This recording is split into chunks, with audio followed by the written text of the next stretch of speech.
Hello, I'm Moira Neal and I'd like to show you a really quick and easy way of putting in a zip. Just one of these ordinary zips, not an invisible sort, and it's absolutely perfect for the back of a dress or the side seam of a skirt. You can see the zip is beautifully hidden. It's really easy, so here we go. This is the fabric I'm going to use, and you'll notice here that I've actually zigzagged the edges. What I've done is to take the zip and lay it against the top of the fabric and work out where it's going to go. So I put a pin across the bottom, and that's really quite important. And when you cut the fabric out, make it slightly wider than normal. I always used to use 5/8 of an inch. I don't know what you use nowadays, but make it 6/8 or 2 centimetres, okay. And then you're going to go up to the machine, and this bit at the bottom, this is going to be the normal seam below the zip. Put your needle in and just make that slightly wider seam allowance than you would normally. Just do some forward and back reversing stitches to lock it, and down to the end, same at the end. Take that out of the machine, and next you're going to go back into the machine, and this time turn your machine up to the full stitch length, okay, so full length and the same seam allowance, okay, but don't do any forward and reversing stitches this time. So just whiz down to that seam that you made a moment ago. No forward and reversing, and take it out again. Okay, like that.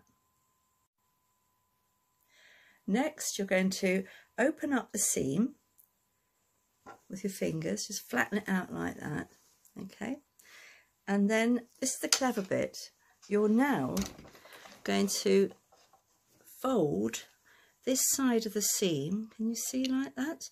And I'm not catching in the back fabric, I'm just folding that bit there, and I'm going to pin it onto the zip like that. So I'm just going to show you a couple of pins, then I'll be back in a minute with the rest of it. So start it off and then pin the rest of that seam in place.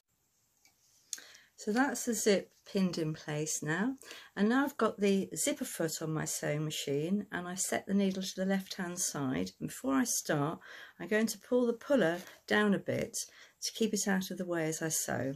Remember to turn your stitch length up to back to the normal close 2.5 or whatever you normally use, and start and stop with a few stitches just to lock it secure, okay, and then just sew down the side of the zip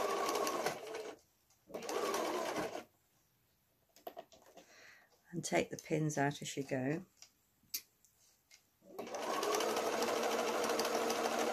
And when you get near to the zip puller, just lift the presser foot and pull that back up out of the way, okay, and then carry on sewing to the bottom. Okay, so there it is, it's sewn, that first bit's sewn, and now just open it out like that, and that's the front of it. So now we're going to sew down the other side. So this time you need to make sure that this puller is upright before you pin all the way down there. So I'm just going to quickly pin down there, and it's important as you're pinning to make sure that you know exactly where the bottom of the zip is, so that you don't actually break a needle going over it, because I do like to come down across at an angle at the end of the zip. So I'm just going to check where it is. It's about there, so I'm going to, it'll be safe if I, let me just check. Yes, it'll be safe if I go there. Right, so I've pinned that, and now I'm going to take it to the machine. This time I've set the needle to be on the right hand side of the zip foot. So I've made sure that the puller is out of the way, upwards. Put the presser foot down, and I'm going to start sewing there, forwards and reverse as before. Obviously you take your time, I'm just going to go down this quite quickly.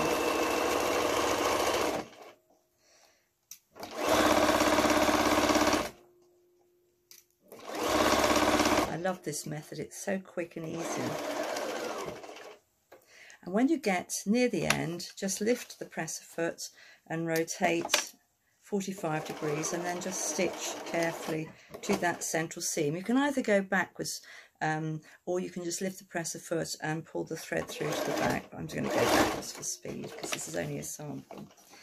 Okay, so I'm going to cut the threads off there, and that's it. That's the second seam done. The only thing I've got to do is to pull out the thread from that first seam that we made with the big stitches. So just pull that out.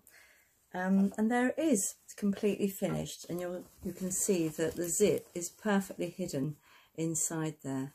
So I hope you enjoy having a go at this technique, and do make yourself a little sample to remind yourself of how it's done. Have fun.